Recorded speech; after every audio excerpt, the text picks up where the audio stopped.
Hi, this is Jane Erie. This is an Erie production, and I'm starting off making these cool Halloween themed wands. Starting off, I'm taking some leftover felt that I had from a previous DIY, and I'm just covering the entirety of the wooden rods, which is going to act as my stick slash wand. I tried multiple methods for covering the stick, and I ended up doing green for the first one. As I mentioned, this is scrap paper, so I'm adding a little bit on the top, a little bit extra to make it sturdy. The first shape that I'm doing is a pumpkin, jack-o'-lantern, because my daughters are obsessed with pumpkin. Specifically my older daughter, you may be able to see her hands in the filming of this because she wanted to help and she was just so excited to show everything and for the finished product. So I'm adding hot glue in the middle. As I mentioned, I added a extra little piece of fabric to make it a little bit more sturdy, and then on the top I added, of course, a little stem. I glued the whole thing around. I'm adding a pipe cleaner to do like a little swirl on the wand just to add some cute little decoration, and I should have just swirled it beforehand because it was a little bit of trouble swirling it with the hot glue and everything, but I swirled it and then I'm just gluing it in, making sure it stays extra firm. For the next step, I'm doing straight black felt and I'm making little triangles for the eyes because it is going to be the face of the pumpkin. Then I'm just simply adding the glue and adding it to where I wanted it. After that, I'm going to cut out a mouth and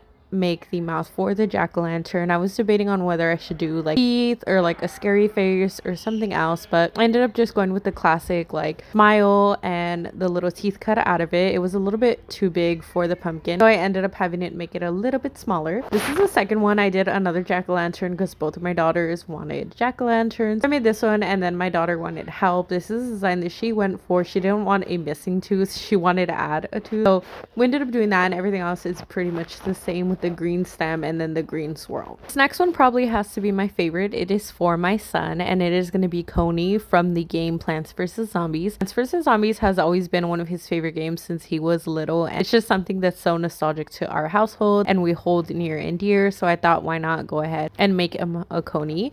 He has a few Plants vs. Zombies plushies and one of them that was Coney because that was his favorite. We lost the cone for it actually, but we still call that one Coney and that's one of his favorites. So I'm taking some black strips and detailing and I'm adding the face. I wanted to do it with like the eye kind of twitchy. It didn't come out exactly how I imagined it, but it came out pretty close enough. And of course I'm taking the traffic cone orange and making his orange hat. Very simple, just the shape of a traffic cone, triangle, and then a rectangle on the bottom. That's how the face came out. And then I'm taking the gray and I'm going to be using that for the wand as well. For this one I decided to do a different strategy and I just made a long strip of fabric and then I'm going to be rolling the wooden stick around it. I felt like that was a little bit easier. Of course I did touch the hot glue a little bit here and there, but I ended up just gluing the face shut and onto the stick. My son wanted it a little bit more sturdy, so I did end up adding a popsicle stick to the back because he said that the face kept flopping and it just wasn't it, so we ended up doing that. Now we are taking the black and I'm going to be adding pink to another wand. Again, this was scrap paper, so I had to do it in parts, but this one I'm doing a cute witch hat. I'm adding obviously the witch triangle hat with black felt, and then I'm going to be adding some cute beads and details on it. Of course, I want to do the swirl on the wand. I did a stripe going across the witch hat, which is pink, and some little fluffy pom-poms, pink and purple, just adding cuteness to the design. I wanted this to be very like